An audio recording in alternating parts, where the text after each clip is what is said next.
Welcome to another episode of NAC Car Culture, your home of tough muscle cars, classic cruisers and high-performance imports. Kindly brought to you by the good people at NAC Insurance, Teng Tools and Mount Shop. Coming up on this week's show, we check out David Arthur's sublime and slam 69 Toyota Crown Coupe. The hell is that? Is it a Crown? That's not a Toyota, is it? And we stop by SMS Fabrication in Onehunga. It's always a good challenge to try and fit big turbos and big engines in cars that aren't really supposed to have them. But first up, we follow a trail of classics to the Aroha Cruiser, a big show designed to put the little town of Te Aroha on the map. Normally, you wouldn't have too many problems getting a park. You know, we are a small rural town and we're very, very proud of it. We have spa pools and swim bars and rides and mountain bikes and walks and all sorts of reason for people to come here. And that's really another reason for this event, is just to tell people about our town. You always drive past it when you go to the beach and stuff. I just reckon that this kind of show should be happening more often. What are we to here? An hour, 45 minutes drive from Hamilton. Easy drive, neat little town. Absolutely, we thrive on events like this. Catch up with a lot of people and you meet a lot of people and everyone's just here for the same deal, you know, just here to enjoy their cars, enjoy other people's cars, have a look around and yeah, make a day of it. You know, it's part of car life, really, yeah.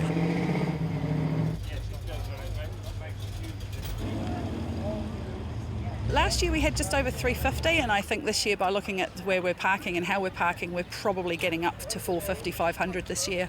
This is our own small, festival, but if it keeps growing, we'll just keep closing more roads and let it grow. The cruise-in already takes over the whole centre of town and then some. The covered footpaths came in handy with regular showers throughout the day. Not that the weather put many off, it just meant that if your car had the option of a roof, you should bring it. It's a replica of a 1932 Ford, fiberglass body from the firewall back. The rest of it's a steel firewall. It's got a handmade aluminium front on it.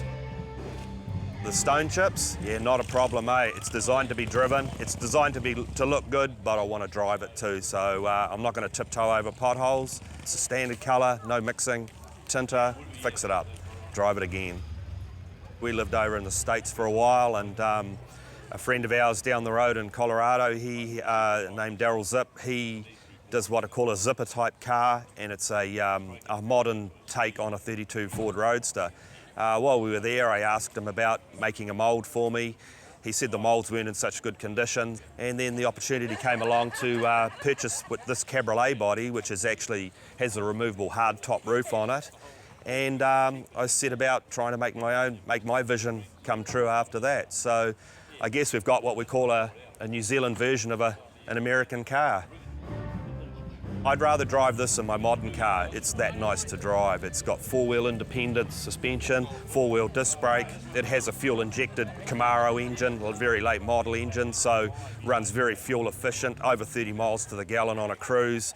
Still virtually about 380 horsepower sitting there, so 1,180 kilos that weighs. So yeah, a good breeze will push it along, so great little car, and yeah, I wouldn't change anything on it. It's just a beautiful car to drive.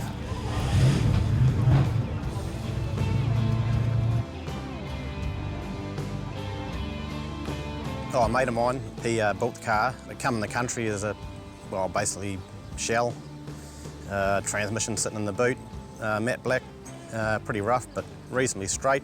It wasn't a matching numbers car, but it was an original Super Beast, Hearst shift, 4-speed car, so nothing matched, so I thought, might make a bit of a hot rod out of it. Yeah, it's running a 496 big block Indy motor. No, it goes pretty good, yeah, for a street car. So. And although the B is packing more punch than the factory numbers, retaining the classic muscle car look was always the grand plan.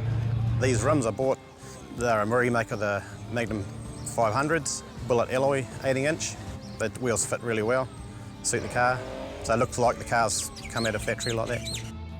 Growing up, you know, with the Dukes of Hazzards and all that, sort of always wanted a Charger. But when I was looking for a car, I just wanted something a little bit different. There wasn't too many Dodge Super Bs around, so yeah, it sort of popped up and thought, oh yeah, they got cool lines and yeah, cool car.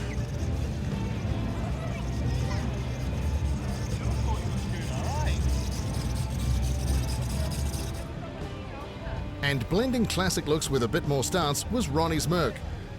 I have the car about 3.5 years now. When I bought it, it's not quite drivable, so just done a lot of maintenance on it. Took me probably about a year to rebuild the whole thing and fix a lot of rust. But yeah, now it's my daily. Surprisingly, it's the most reliable daily I've ever owned in my life. And it's just, other than guzzle gas, it's a great car, I love it. So yeah, I'm trying, go with a little bit of the stance look, but I still love the classic look. It's fit into like a classic car, beach hop, it's still a classic car, 74, and it's German, so all the American muscle hate it. And also it fit in with the stunt scenes, when you go to like the new shows and stuff. So, I love the car. Let's go for more lows, low and slow.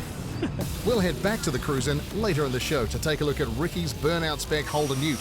But next up after the break, we check out David's slammed 69 Crown and see what's in the build at Auckland's SMS Fabrication.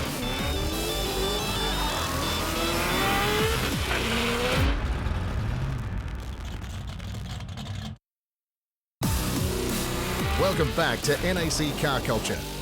We've got more from the Aroha Cruisin' coming up later in the show, and this quad-rotor Aristo under the knife at SMS Fabrication. First up though, it's time to check out this week's Mount Shop feature car. Meet David Arthur's 1969 Toyota Crown, a Japanese coupe with a good dose of US influence. The hell is that? Is it a Crown? I'd say, oh, it's a Toyota Crown. That's not a Toyota. Oh, isn't it? Oh, okay. All these years I thought it was. Yeah, I got that a lot. That's not a Toyota, is it? The first Toyota that sort of was, here's a car that we're going to try and sell, was a copy of a Chrysler Airflow. This thing here, they get called the Mini Mustang, and they're a direct copy. They basically just went, oh yeah, we'll just draw that bit of it. There we go, done. They kind of went from there. But yeah, there's lots of American-looking style about that, I think.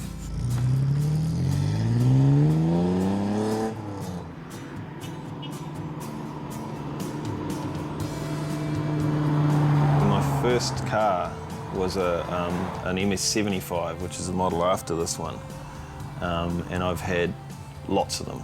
I didn't even know this shaped Crown existed. For years, and then I saw one and I was like, wow. And I never thought I'd ever own one. It was advertised on Trade Me. I was like, sold. Yep. Drove to Masterton, bought it.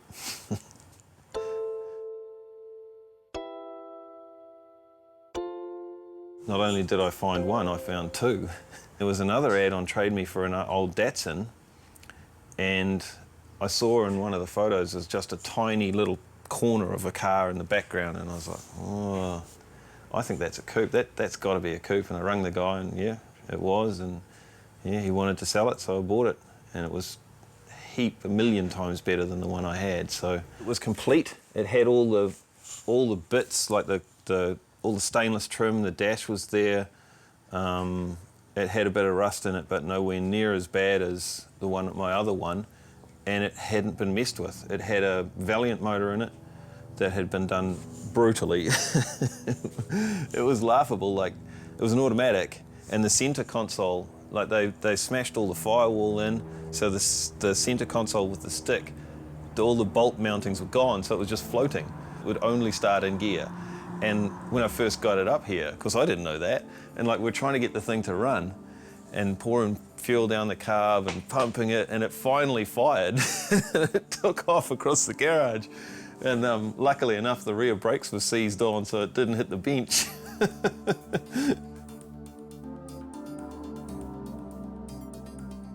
That motor came out of the first one I had, and I was like, well, you're gonna do that thing. You're gonna do that Toyota M Series thing where you blow your head gasket and, at some really awful, inopportune moment.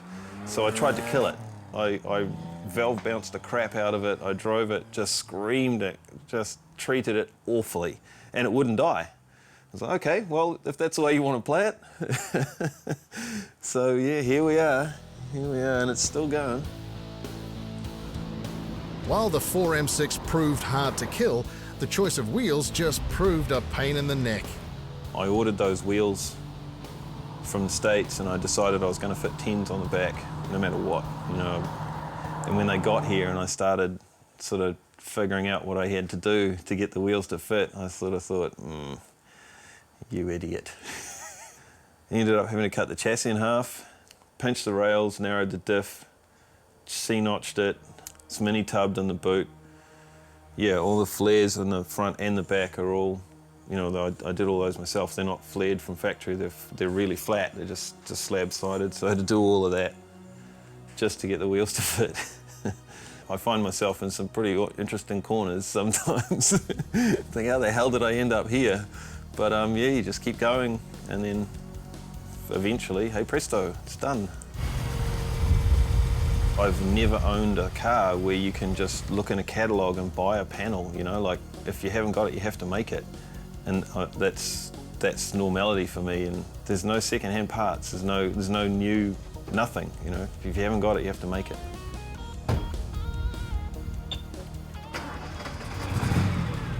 You know, it's not the first car I've built, but it's the first one I've got to a place where, go to you know, the Caffeine and Classics or something like that, and see all these people standing around my car, and I'm like, well, why are you looking at that piece of junk for? And actually, it's kind of cool, I guess. Got some pretty big plans for this car and the other one, and I'm going to build some pretty cool stuff in here. Yeah, I really enjoy it, and I'm not going to stop and just tinker, you know. Want more? Point your browser at themotorhood.com to check out the Crown's full feature. Plenty more to come on NAC Car Culture. We're back at the Aroha Cruiser after the break, and we drop in on the boys at SMS Fabrication to check out a couple of tough rotors coming soon to a track near you.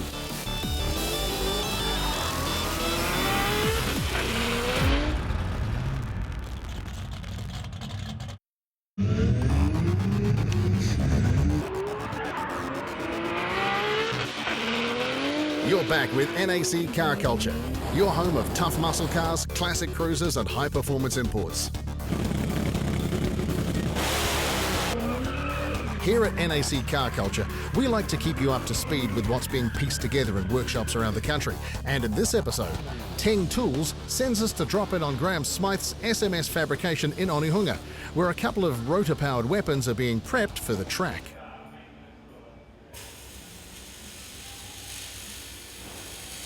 I've sort of been around race cars my whole life. Dad always had race cars when I was younger. I've been racing go-karts since I was 10, so I've always been around racing and motorsport in general. When I left school, I went and did a course through MIT, and it was called Race Qual, so it's sort of based around motorsport and race cars as well. And I really liked the fabrication side of things, so that's sort of what I pursued, and that's where I am now. Graham set up SMS Fabrication in 2012 and is now joined by Adam on the tools. The goal? Making stuff you can't order online with your credit card. Basically everything that we do, none of it's bolt-on, a lot of it's all custom stuff and stuff that you can't buy off the shelf. We can make anything from nothing, and that's sort of what we specialise in really. The competition cars taking shape in the workshop are not by chance. Graham's talents extend to piloting both circuit and drift cars, giving him a bit of inside info as to what's required on race day. I like to think I know what I'm talking about most of the time. With what I've done, it does help with my knowledge that I think I have anyway, to bounce ideas off customers and get sort of a happy medium between what's going to work, what's going to look good, and basically how it's all going to end up.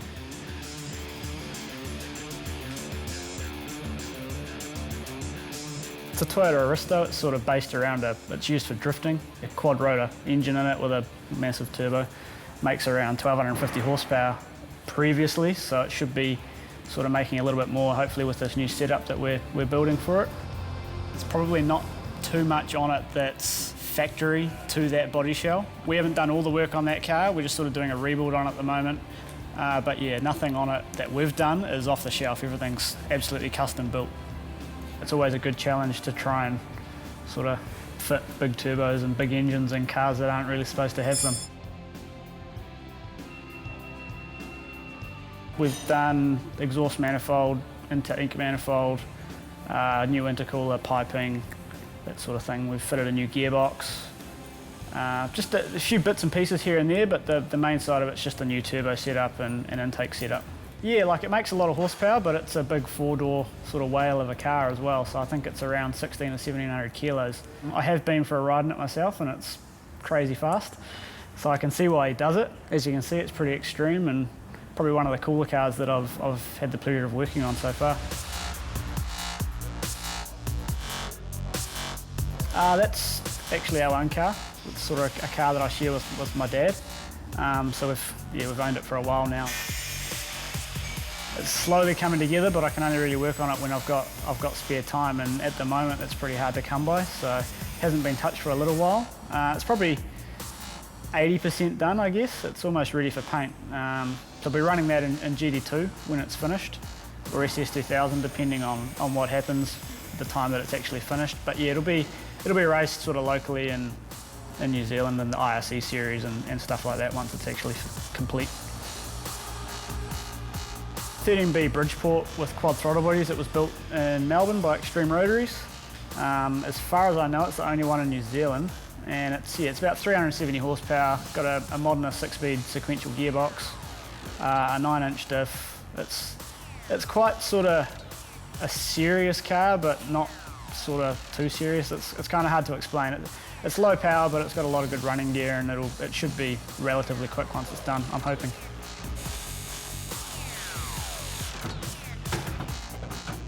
When you're working on customer stuff all day, it's kind of hard to find time at the end of the day to work on your own things. You'll go through patches, you'll get a whole lot of motivation to work on your own stuff, and you'll get a whole lot done, and then you'll be that busy with other stuff that it'll just sort of get pushed to the corner and left for a couple of months, but then you'll get back into it later on and get a whole lot done. So it sort of it swings and roundabouts really. But I wouldn't say I get sick of cars. You know, I love cars, so I guess if I was doing this for a job and I didn't like cars, then I'd be doing the wrong thing.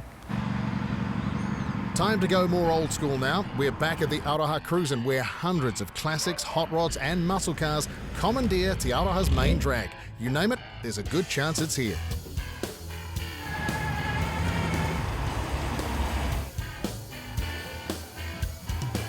Obviously classic cars, vintage cars, we're not too fussy, so if someone comes along with an interesting car that may not be classed as a classic, we will still welcome them in. And we've got fire engines, we've got tractors, so yeah, there's all sorts.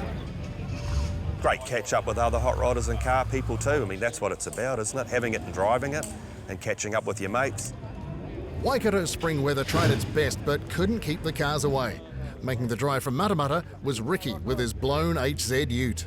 It's quite a long-winded story on this particular car. We brought two unfinished projects, sort of mashed them together, running gear out of one into the other, built it up as a real nice tidy streeter, painted it a long time ago, 10 odd years ago, cruised it around like that for a little while, and then had to sell it unfortunately to buy a house, and luckily sold it to some very good friends of ours who looked after it immensely, and lucky enough to be able to buy it back about 3 years ago. While well-behaved idling around Te Aroha, this is where the HZ is really at home, turning tyres into smoke.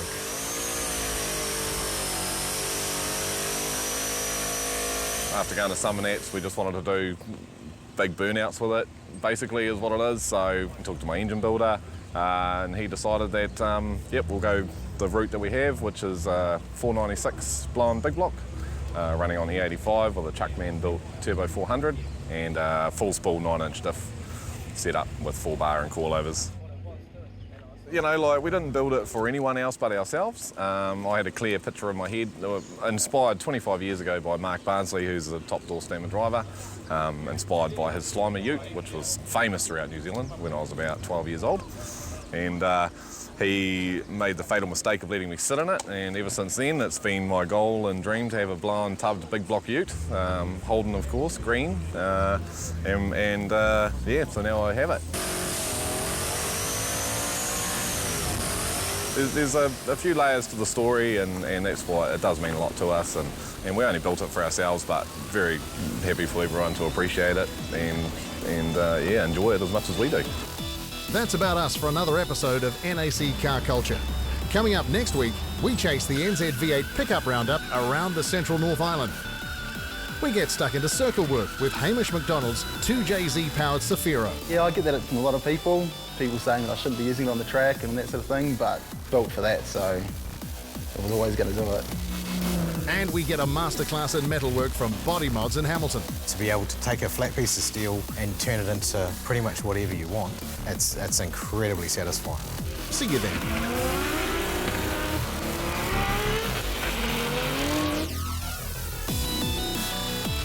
NAC Car Culture was brought to you by NAC Insurance, 10 Tools, and Mount Shop. Thanks, team.